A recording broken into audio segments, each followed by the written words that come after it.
weak to Lycanroc. That is true. And here we go. Looks like Ryan is starting for us. He has a Zorua, and looks like he's going for a There is Pokemon communication. mutation. That is an art I have not seen, actually. That is my favorite art for communications from Heart Gold, Soul Silver, and I love that people are actually kind of playing this card again. It has such great synergy with a card like Execute. You always have a Pokemon when it's in your discard, and so it's just a free search card. Yes. And being able to put back like a stage 1 that you don't need right now, go and get the basic that you do. It's really good, and it looks like we do see the Bridget as well. Does. So we did Wonder Tag with the Lele, I think. But I do not see the Bridget in the discard. It's under the communication. Is it under the communication? Okay. So we do see 2 Rockruff and a Zorua, which is pretty standard for turn 1. And there is the cutest Trubbish I think I have ever seen. Oh, it's so happy! Garbage collection, put a card from your discard on top of your deck. It's really just a one of in this deck because Tool Drop is still so prevalent as an attack. And we see no energy cards drop from Ryan, but again, Jimmy kind of plays the little disruption here and there. So it looks like we're going to be seeing an Ultra Ball, yes. He gets rid of a VS Seeker and another Ultra Ball. Yeah, unfortunately, 2 cards that you really kind of want to keep, especially going forward in the game. But turn 1 Ultra Ball is always very good, and we might just see another Tapu Lele and Bridget from Jimmy as well. It's especially sad to see that VS Seeker go because he doesn't play Puzzle of Time like a lot of other decks we've been seeing today. So he doesn't have a way to really get through. Yeah, Puzzle of Time has been a card that I have fallen in love with ever since it came out. And especially in Expanded, I think if you're not playing Puzzle of Time in your deck, it really hinders a lot of what you can do. Being able to kind of go a little, like, not conservative, like, want to get out of the gates fast, you might discard some stuff that you need later on. Puzzle allows you to kind of recover, especially with maybe like a misplay here or there. You can make those risky plays, yes.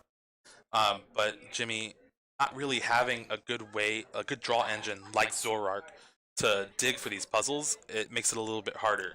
So we do see the energy attachment and the pass to Ryan. He gets the Sky Field out, which is going to allow his bench up to 8 Pokemon, which he has almost filled already, dropping an Oricorio and a Shaman for setup. Yeah, this is very dangerous just because Jimmy has that Drampa GX on the bench with an energy, and with Lycanroc, the Bloodthirsty Eyes can just bring it up, and with enough Pokemon in play, Zora can take a one-hit knockout. Exactly. We do see an Ultra Ball go down. Yeah, he discarded a Fighting, but he most for surely wants more Zoroark, being able to trade and dig through your deck while getting rid of resources you don't need, especially in this matchup. But remember, you always have to be careful about how many items you're playing against Garbodor. Right. Because that Trashalanche is always there, and it could do devastating damage. Exactly. There is another Shaman setup. It looks like he got a double Colorless Energy and another Zoroark. We do see him trade away the Alolan Muck. Alright, so right now there is 8 Pokemon in play for Ryan. That means 160 damage. He does need another Pokemon and the Lycanroc to try to take a knockout on a big GX Pokemon. There is the Lycanroc, Bloodthirsty Eyes. Dragging that poor Drampa into the active position. And there's the Choice Band. So he will be able to take a turn 2 knockout on a Drampa GX, and that is where Jimmy committed his energy last turn as well. It is. He loses the energy. He goes down 2 prizes. And looking through his discard, I think I only saw about 2 or 3 items. So he did all of this with not really like hindering against his matchup that much. So Trashalanche is going to be a moot point, especially with Zoroark GX's resistance. We do see the Float Stone go down on the ever so happy Trubbish. Maybe we might be seeing a Garbotoxin fairly soon. Yeah, Garbotoxin is something that really benefits Jimmy in this matchup, just because Ryan has so many moving parts with his abilities, Trade and Bloodthirsty Eyes, along with multiple Shaman, as we see him already play. Gets the Sycamore out after dropping a Trashalanche down onto the field. You Right do there. see the field blower that Right. knocks Ryan's bench back down to 5. There we go. It's kind of a little bit helpful for Ryan too. He gets a few of the Shaman EX Mm-hmm. away. Kind of liability because even though Zorik has this giant HP and the resistance to Psychic, Shaman can get pretty susceptible to Trash Lance later on in the game. Right, and we do see Garbotox and Garbodor come down into the field, turning off all abilities. No more trades, no more bloodthirsty eyes. Ryan's going to have a tough time here. Exactly, and I do like that he is playing the Breakpoint Garbodor instead of the Legendary Treasures one. I just like the art better. It is fantastic. We do see another Skyfield come down, which will at least allow Ryan to bring that bench back up to 8, get those KOs on those big GXs. Yeah, and we see a Bridget come down from Ryan. It's actually not really what it seems. You're like, well, he already has most of his Pokemon, but really this Bridget is plus 60 damage. Exactly. It is a giant Professor Kukui, and he will take another knockout on this Tapu Lele. You do see an interesting card in his deck that I remember a few years back, Bunnelby, with its time to shine at US Nationals. Yeah, definitely. Bunnelby has been a tech card in most decks just to try to combat that Wailord matchup. It gives you a matchup where you usually just lose completely to, well, now you're almost guaranteed to win. Right. We do see Jimmy get the DCE and another Drampa out, as well as another Trashalanche Garbodor. Yeah, he's definitely on the back foot here, though, because he already used that field blower. He doesn't really have much more outs to get rid of this Sky Field. And even though he can get rid of the double colorless in play, Ryan still might be able to make something happen to just take his last 2 knockouts. But Right. the end of 2 here, without having the access to trade, will come in handy for him. Exactly. It could be detrimental. Going down to 2 cards while your opponent has 6 is never a fun time. Yeah, and talking with Jimmy, Igor, and all them who played this deck, I was just figuring out their choices and why they went to Drampa Garb, all that stuff. Well, they're like, well, we never really use Berserk. We Right. can't really turn it on. It is there just for Righteous Edge. Now we do see the Colress on Ryan's Oh, side. that's Nothing- always heartbreaking to see. And your opponent to 2, and they get a chorus, but not just a chorus for Or a game. ton of cards. 13 cards to be exact, and of course he found the double colorless, and Ryan Grant takes game 1. You know, when you do draw 12 cards off a Colress, 13. you're 13. Either way, a large number of cards, you are bound to find at least 1 DCE. Yeah, who needs trade when you just got colorless? Exactly. So game 1 goes to Ryan Grant. And remember, he is the one at 30 match points. So he still needs a little bit of help next round.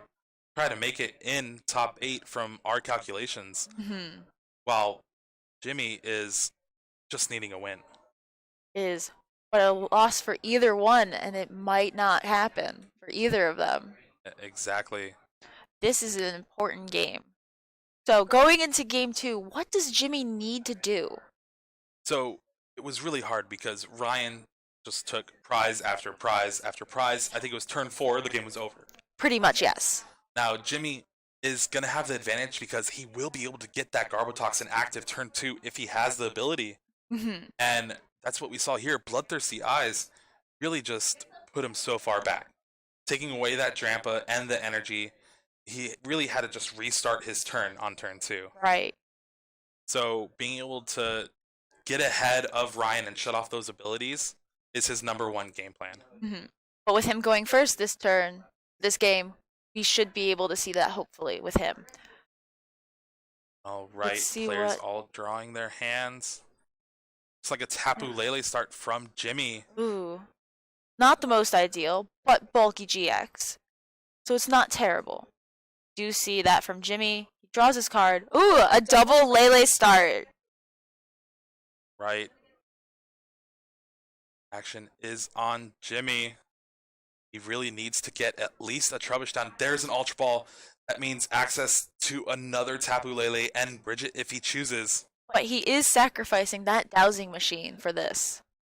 Yeah, it's interesting because without the access to Puzzle of Time in his deck, Dowsing is definitely your preferred choice of A Right. spec, just because it is the one thing that you can. Okay, well, I discarded this Field Blower early on, but now I need it to get rid of the Sky Field. Mm-hmm.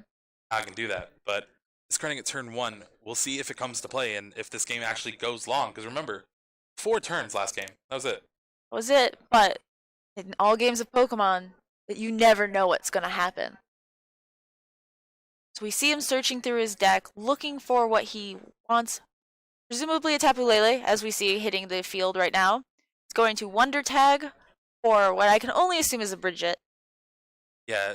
Fill that bench. With the format shaping out the way it has, Tapu Lele Wonder Tag for Bridget has been the ultimate consistency combo, essentially. Hmm. Where, alright, well, I'm playing a bunch of these stage 1s. Instead of the Bridget, he has gone for the Sycamore. Okay, yeah. So it's also signaling, remember, he's not playing Zoroark, so he can't Bridget for a couple Zora, have a Zoroark in hand, and start trading. Right. If he's looking at his hand and it's like, well, all I have is this Tapu Lele. If I want to get something else, then I won't have a draw supporter for next turn. So he's choosing, all right, Sycamore, but this is where he needs to draw the Trubbish. He does. Trubbish goes on the bench. That means next turn he can Garbotoxin if he chooses to, and that's what he's looking for with this game. It's also important to note we do see the Parallel City come down. That will limit Ryan's bench. Yeah, for sure. We usually see Sudowoodo as the tech card against these Zoroark decks, but they play Alolan Muck to try to get rid of it, Hex Maniac and a bunch of executes. With Parallel City, it's a little bit awkward because you know they play a high number of Skyfield, and you try to play it like later on in the game. When they Skyfield, you play Parallel City, get rid of a bunch of Pokemon.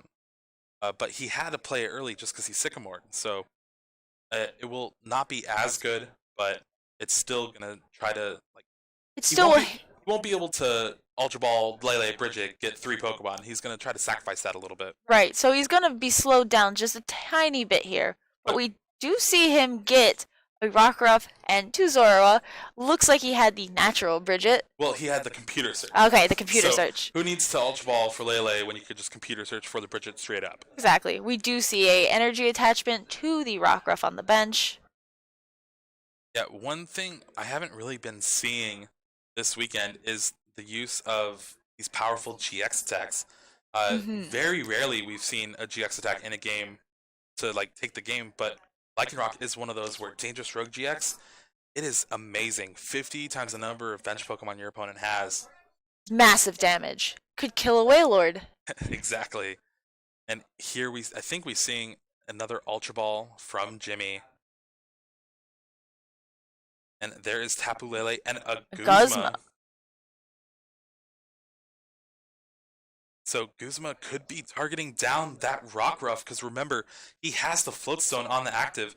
So it's just a simple retreat and then Guzma up the Rockruff, and you can take a knockout thanks to the double colorless. Getting rid of these Rockruffs early before they evolve into Lycanroc is a smart play. And there's the Float Stone and the Garbotoxin coming down. This is such a great turn from Jimmy here. Taking the knockout on the Rockruff. Down to 5 prizes, Garbotoxin active, and he is sitting pretty. We do see Ryan rescue Stretcher that Rockruff back, but with these abilities shut off, we aren't going to see Bloodthirsty Eyes, we're not going to see trades. These Pokemon are just going to be here to attack. And this is a pretty wimpy Colress compared to last game. Only 6 cards. Remember, thanks to Parallel City, his bench is full right now. Colress giveth and Colress taketh away. You just can't always have the 16 card draw. You can't always get what you want. But you can get what you need.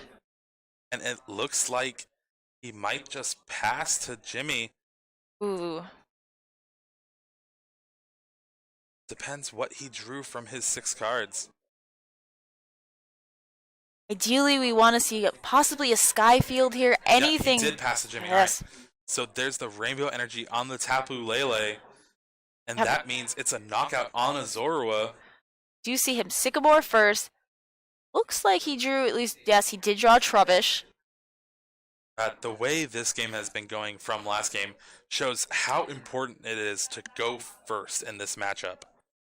Being Yes. able to get that Garbatoxin active before any Zoroark or Lightning Rock come down, it really just gives you such a great advantage. And you actually see Ryan bench a Shaman, but you can't use setup. Garbatox is active. He's just doing it so he can draw an extra card with Colress again. Exactly, and he has the Skyfield out, so he's hopefully trying to set up a Zoroark here to attack.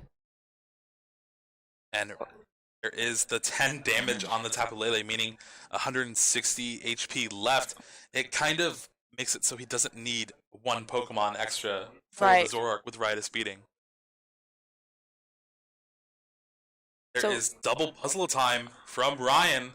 Getting the computer search, as well as a rescue stretcher. So looking from his hand, it Possibly. seems like he does have enough resources to get out a Zoroark and take the knockout on the Tapu Lele. It'll be interesting to see if he gets enough Pokemon. Remember, he needs 8 in play. Right now, he has 5. But he does have the DCE in hand. I see there. And it looks like... Maybe an Oricorio or like a Alolan Grimer. Mm-hmm. So he goes for the rescue stretcher.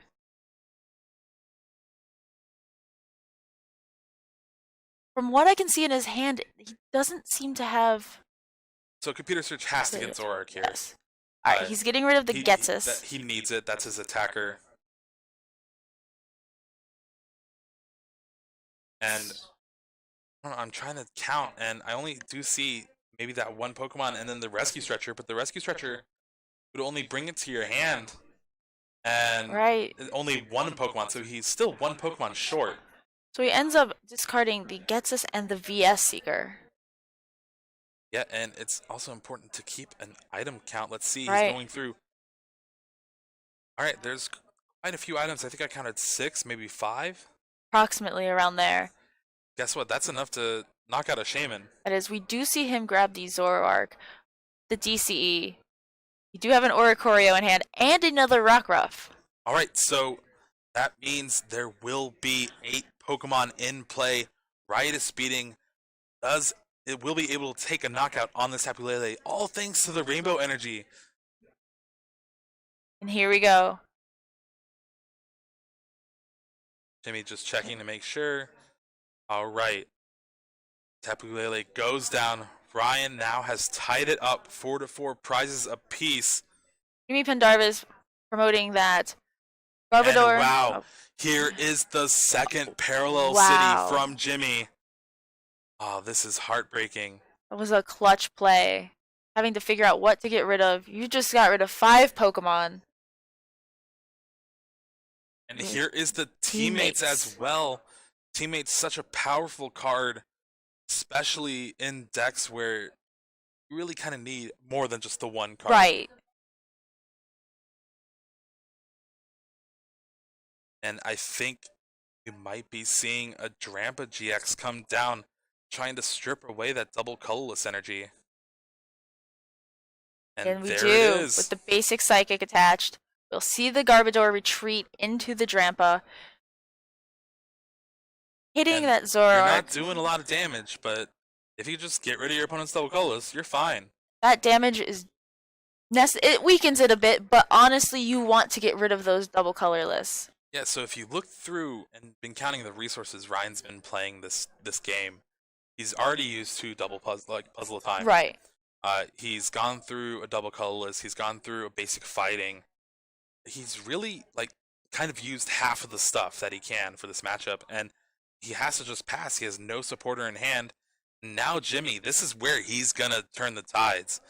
He gets that Colress. He gets a few more bench Pokemon. He's gonna be drawing 8 cards, and maybe even starting to berserk. Even though it's only gonna be for 80, he's gonna start putting some more pressure. Right. And we do see the Trashalanche Garbodor come out. Another attack option.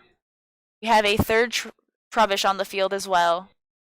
And I think I saw that Choice Band, a card that really will help him try to put more pressure on this Zoroark. Now Berserk is doing 110 damage. And sadly, that Zoroark is just gonna sit there. It has no energy on it. Yeah, and there we go. Action back to Ryan. Did he draw a way out of this Garbotoxin lock? It's important to note he only runs 6 energy. That is such a low count. And that's why a deck like Jimmy's is so well positioned in this metagame right now. Righteous Edge on Drampa GX just really kind of controls the pace of play your opponent has access to. Right. And he's really in a great position here. Another Trash Lance Garbodor coming in play. Just another attacker right there. We have a Lele with a double colorless on it as a backup attacker already. If he has maybe... No, he's already taken the knockout. I was about to say if he has the rainbow, he could do even more damage, but that just might be overkill. And there is the Berserk taking another knockout. Jimmy is down to 2 prizes remaining, and Ryan draws. It's a double colorless, but a bit too late. Let's see, he does attach... Paralyzing Gaze. This is why this card is worth $20.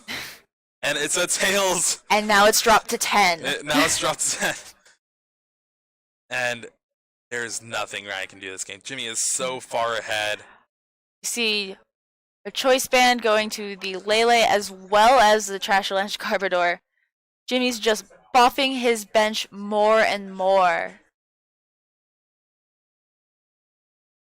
And now, if I'm Ryan, I kind of want to think about, well, this game's not looking good. How much time do I have for game 3? Right.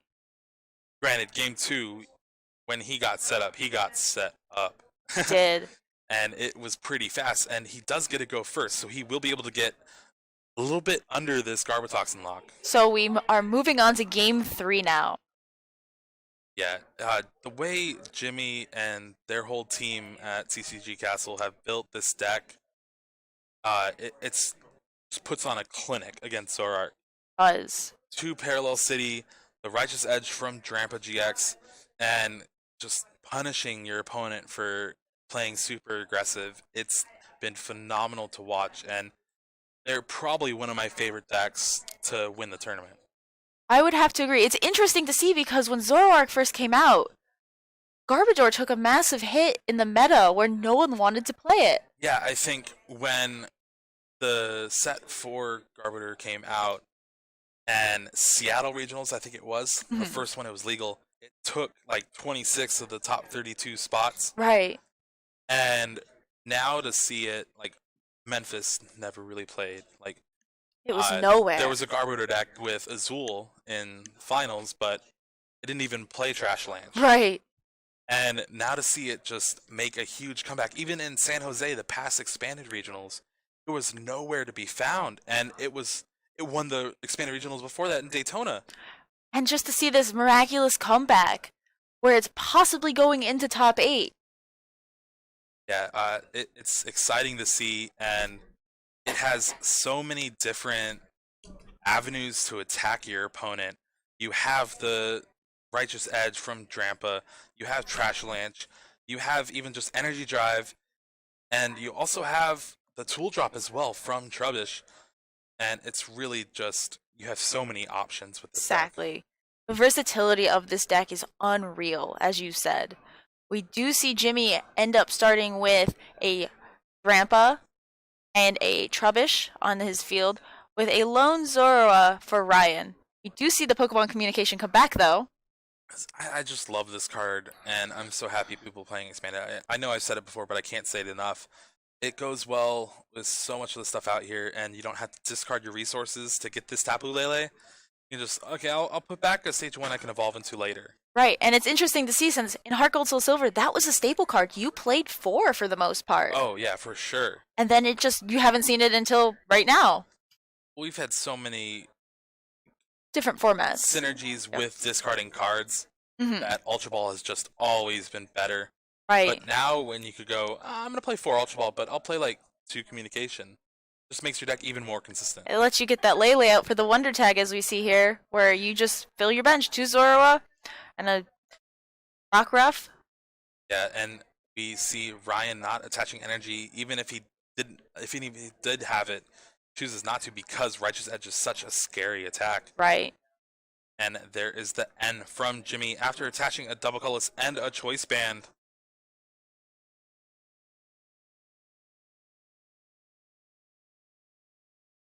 And he does have that Trubbish on the bench, but he's going to look for a couple more because remember, since Ryan went first, he will be the first to evolve. That means Bloodthirsty Eyes is a very real possibility. And without a second Trubbish, he can be put into a weird position where he won't be able to get out Garbotoxin for a little bit. Right.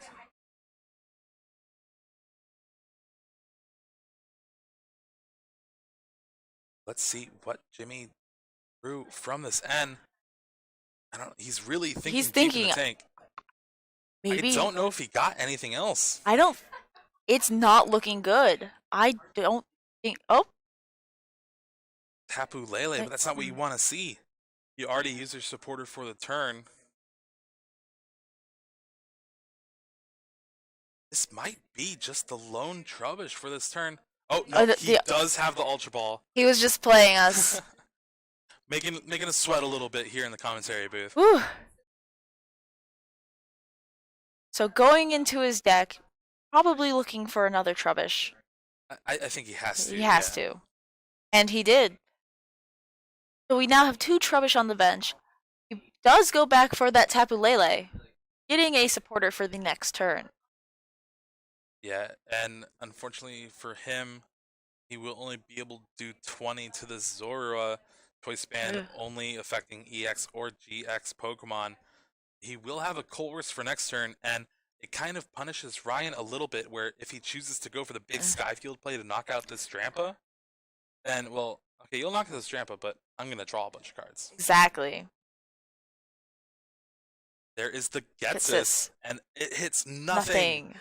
Colress, Sycamore, and a double colorless in Jimmy's hand.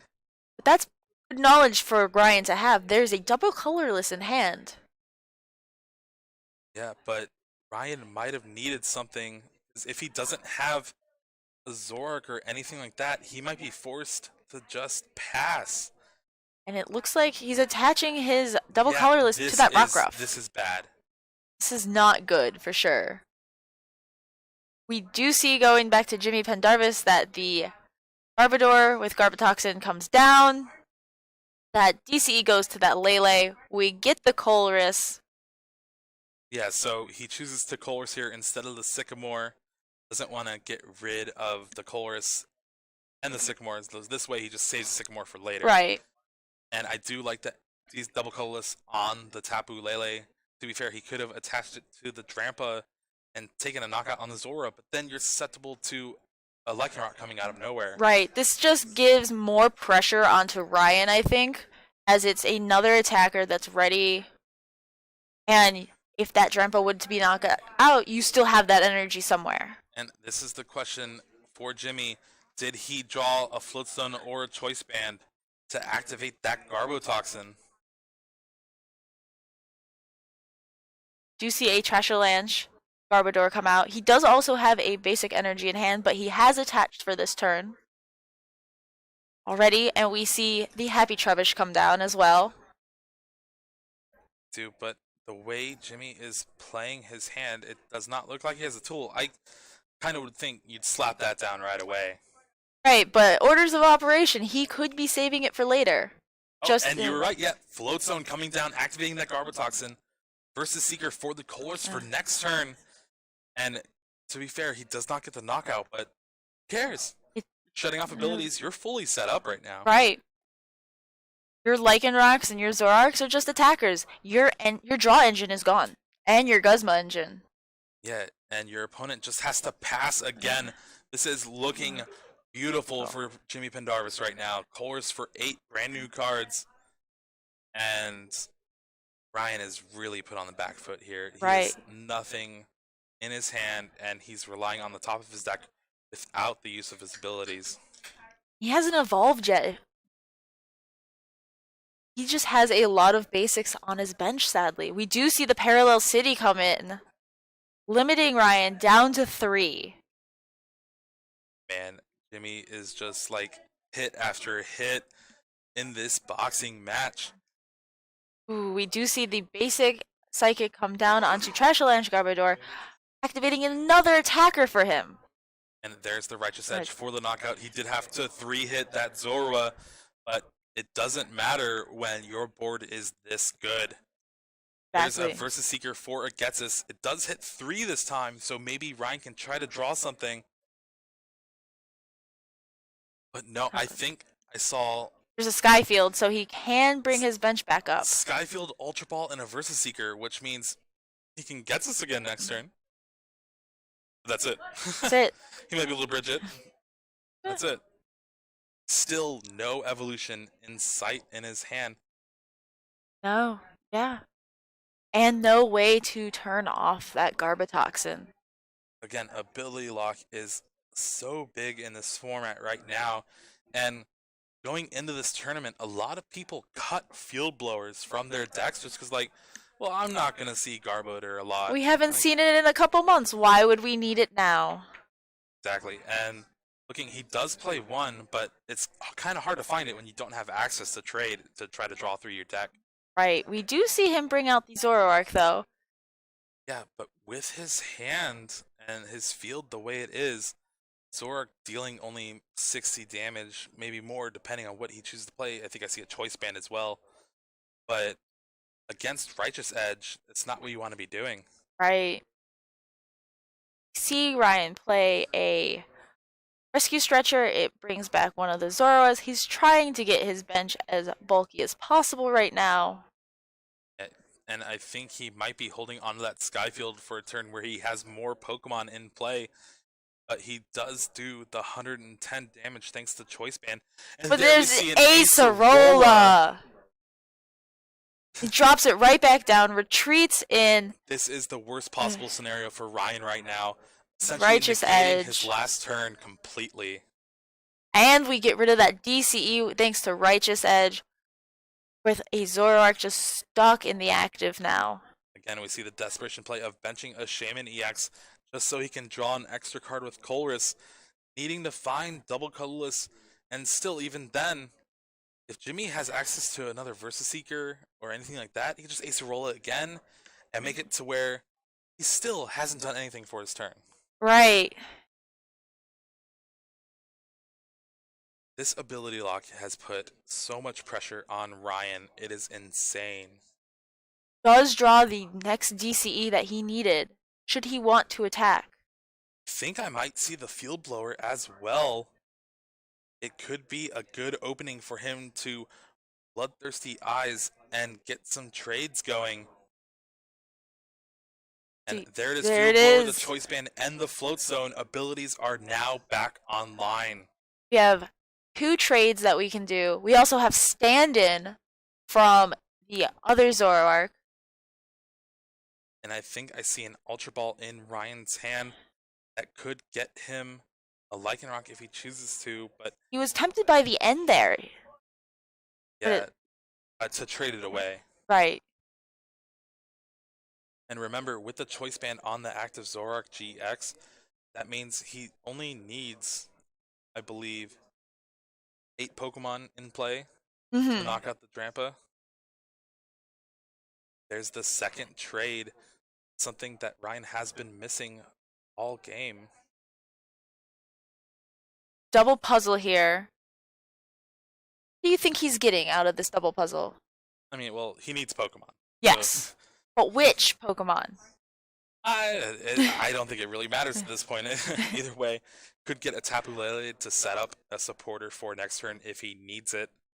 But he also could be looking for some double colorless with the one in the discard, the one stuck on the Rockruff on the bench, and the one that's active where it might be taken away next turn. You really need to figure out your resource management. Looks like he is going for the Pokemon Communication and the Tapu Lele. All right, and communication, putting Tapu Lele back in the deck. I wonder if he's going for a Shaman to dig deeper into his deck. Yeah, essentially, Shaman with its setup ability, draw until you have 6. It's more cards always better, right? Not arguing there. More is always better. Just like new is always better. It's true. All right, but with these new cards in his hand, does he have access to the knockout? Remember, 6 Pokemon in play, 8 Pokemon in play is what he needs. Does get the computer search, which allows him to get 2 cards, potentially 2 Pokemon here. Well, he only gets 1 card off the computer search. Oh, yeah. Yeah, so computer search, if he doesn't have the correct number of Pokemon, we might see a Bloodthirsty Eyes to try to take out someone. But there, he drew a puzzle, so double puzzle again. For the Grimer and the Field Blower. I like this play a lot because he knows, yeah, my opponent plays a ton of tools. Right. And he's going to get Garbotoxin online next turn as well. And I've had a pretty good turn this turn. So I want to keep this going. It's as if he wants to continue using his abilities. I mean, why would you want that? That's just... But we do see him contemplate attacking here. I think he miscalculated the damage. Ooh, he is 1 Pokemon short. Oh, that is heartbreaking. That means this double colorless is gone. Going away. Oh. I think they're trying to see if it's rewindable. There we go. Yes. Damage comes down on the Drampa GX, but it is not enough. Oh, that is too bad. Only 170 damage. Drampa with its 180 HP. We see the Acerola in hand. This is heartbreaking right now. This is awful for Ryan.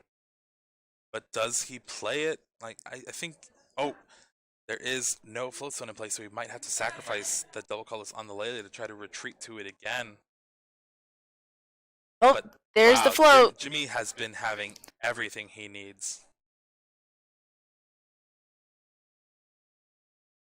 Remember, Garbotoxin is online again, and Jimmy's still contemplating the Acerola.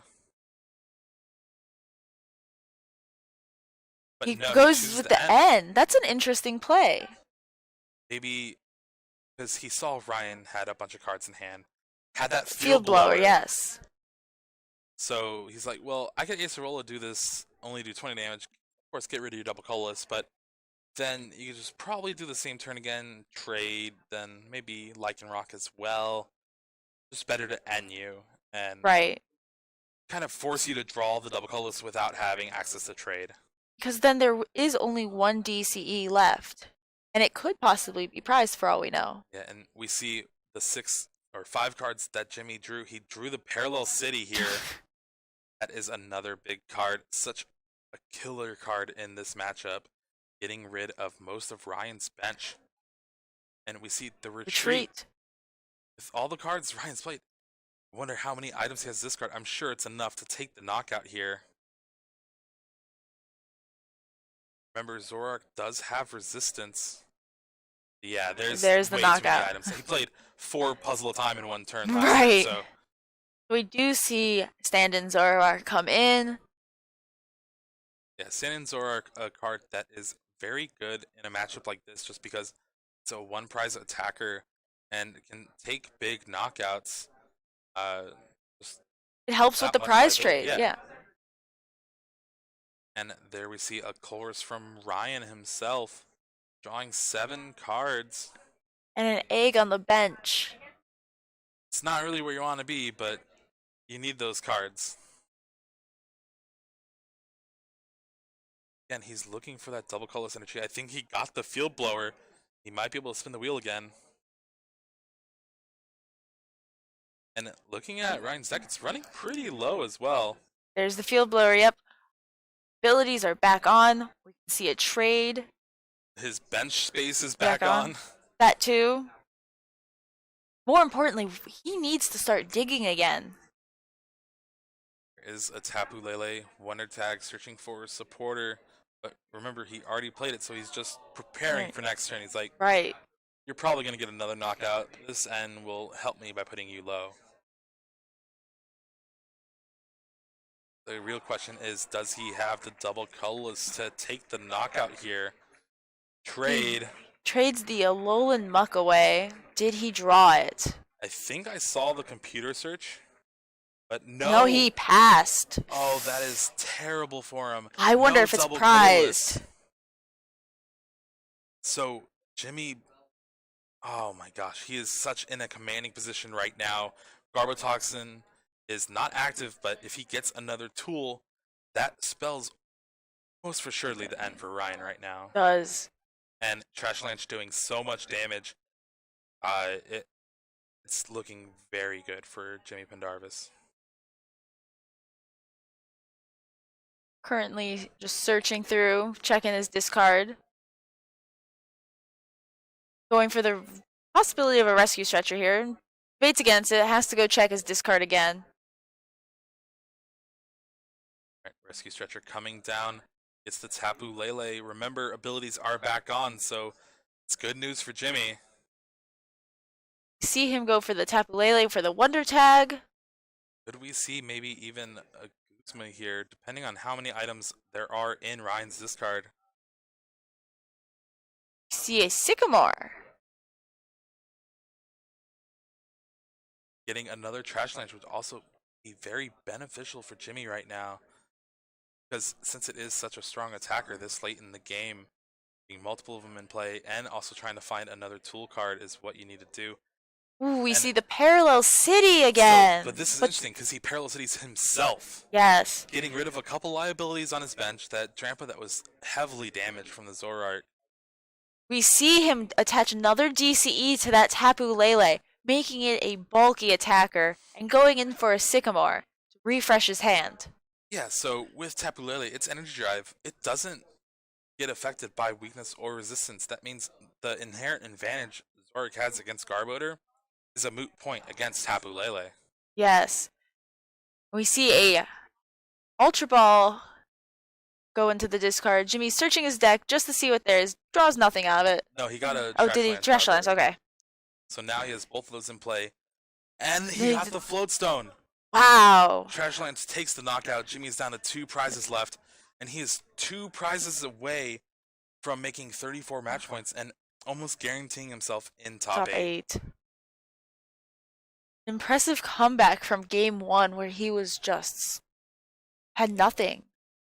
Exactly. And with the combination of Acerola and these Parallel Cities is really denied Ryan Grant all these prizes. He's done quite a few attacks, but he's still at 6 prizes. Right. Still put far behind. There is no abilities, so no access to trade. He's still trying to decide what to bring up. Well, it looks like we're bringing up the Execute. If only there was an Executor. Ah, this is going to be an execution, it looks like. Oh, jeez. Alright, there is another Zoroark hitting the bench. That's what it was. Yes. And then I think an N. Ending Jimmy down to 2 cards. The one good thing about not taking prizes at all is your late game N still draws you 6 cards. Exactly. But remember, no abilities. Lycanroc has been a moot factor this game. We even see it in his hand. But remember, he could go for a dangerous Rogue GX. Yeah, but it's not really that good. And wow, right. We see a double colorless and a pass. Here's a Dazu oh for my the Guzma, gosh. and that will be game. Jimmy Pendarvis takes it in 3 games and now is at 34 match points and 99% sure he